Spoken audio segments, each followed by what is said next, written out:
बहुत समय पहले की बात है। किसी स्थान पर एक महात्मा पर्णकुटी बनाकर निवास करते थे। महात्मा बहुत सीलवान, परम दयालु और निष्प्राही थे। जहाँ वे एक ओर एकांत में एकाग्रचित होकर ईश्वर का ध्यान करते थे, तो वहीं दूसरी ओर अपने पास आने वाले दुखी लोगों के दुख का निराकरण भी अवश्य करते थे। उनके सद्गुणों और सेवा कार्य से भगवान बहुत प्रसन्न हुए। उन्होंने वरदान देने के लिए एक देवदूत को धरती पर उनके पास भेजा। महात्मा ने देवदूत का हृदय से सत्कार किया और उनसे उनके आने का कारण पूछा। देवदूत ने उनसे कहा, महात्मन, ईश्वर आपकी भक्ति और सेवा कार्य से बहुत प्रसन्न हैं, इसलिए वे आपको वरदान में कोई दिव्य शक्ति देना चाहते हैं। उन्होंने मुझे आपके पास यह पूछने के लिए भेजा है कि क्या आप लोगों को रोग मुक्त करने की शक्ति प्राप्त करना चाहेंगे? महात्मा ने विनम्रता से उत्तर दिया, हे देव, भगवान मुझ पर प्रसन्न हैं, यही मेरे लिए सबसे बड़ा वरदान है। मुझे कोई शक्ति नहीं चाहिए। मैं परमेश्वर के विधान में कोई हस्तक्षेप नहीं करना चाहता। जब महात्मा ने रोग मुक्त करने की शक्ति लेने से मना कर दिया, तो देवदूत ने उनसे कहा, तो आप दुष्टों को सद्मार्ग पर लाने की शक्ति ग्रहण करें। महात्मा ने पुनः यह कहकर विनम्रता से शक्ति लेने से मना कर दिया कि पापियों को सद्मार्ग पर लाना आप जैसे देवदूतों का काम है। देवदूत बड़े आश्चर्य में पड़ गए। उन्हें विश्वास नहीं हो रहा था कि महात्मा ने इन शक्तियों को लेने से मना कर दिया था।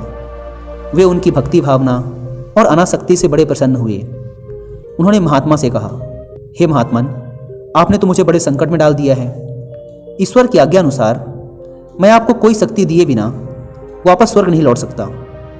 कृपया आप कोई शक्ति अवश्य स्वीकार कीजिए। महात्मा कुछ देर तक विचार मग्न रहे।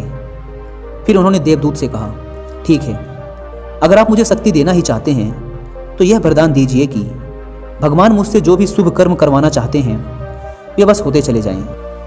मैं जहाँ से भी गुजरूं वहीं पर लोग रोग मुक्त होते चले जाएं। देवदूत ने कहा, ऐसा ही हो, और उसने महात्मा की परछाई को रोग मुक्त करने की शक्ति से संपन्न कर दिया।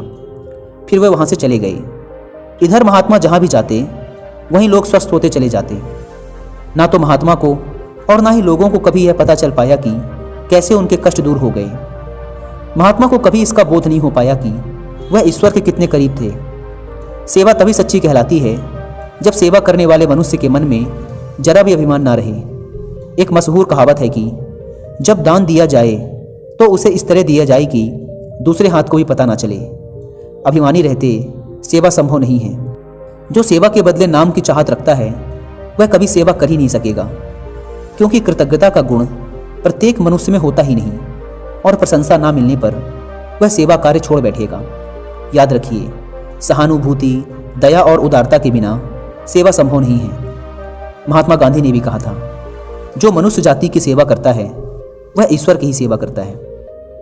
एक बहुत ही महान संत बासिल ने भी कहा था, एक पेड़ की पहचान उसके फल से होती है और मनुष्य की पहचान उसके कर्मों से। एक अच्छा काम कभी गुमनाम नहीं रहता। जो सम्मान का बीज बोता है परिणाम में मित्रता की फसल काटता है, और जो दया को रोपता है बदले में प्यार पाता है।